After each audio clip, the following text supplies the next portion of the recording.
বলি ভুল একটা হয়ে গেল। এখন স্ত্রীর ভাইকে কি বলে?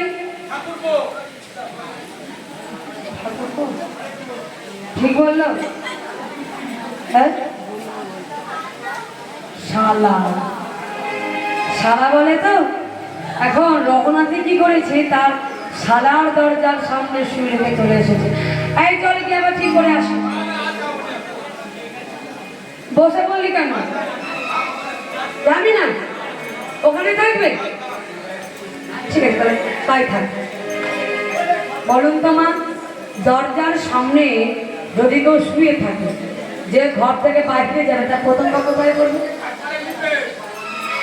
না, একেবারে পেটে পড়বে। অন্নপূর্ণার ভাইয়ের ঘুমটা ভেঙেছে, ঘুমটা ভাঙতে যেই না বাইরে গেল, তার প্রথম পাপ পড়ল কোথায়? একেবারে রঘুনাথের। এ বাবা, হর হর করছে কেন? কি আছে এখানে দেখি তো। ওমা, প্রদীপ দিলে দেখলো কি শিয়ার অন্য কেউ না, রঘুনাথ এসে হাজির হয়েছে। বাবা, বাবা গো,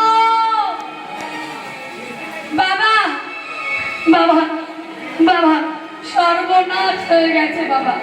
হ্যাঁ, কি হয়েছে? চিৎকার করছিস কেন? বাবা, তোমার জামাই এসে হাজির হয়েছে। জামাই? ও হবু জামাই এসেছে? না বাবা, তোমার হবু জামাই না, ওই আগের জামাই, ওই নামটা জানো কি? রঘুনাথ। রঘুনাথ বললি? এই, আমার মনে হয় তুই ঘুমিয়ে ঘুমিয়ে স্বপ্ন দেখেছিস, তাই ভুলভাল বলছিস। বলিস এতদিন এলো না ঘরে, আজ ওকে চলে এলো। বাবা, আমি ঠিকই বলছি। যদি বিশ্বাস না করো, একবার নিজে গিয়ে দেখে আসবে। চলো।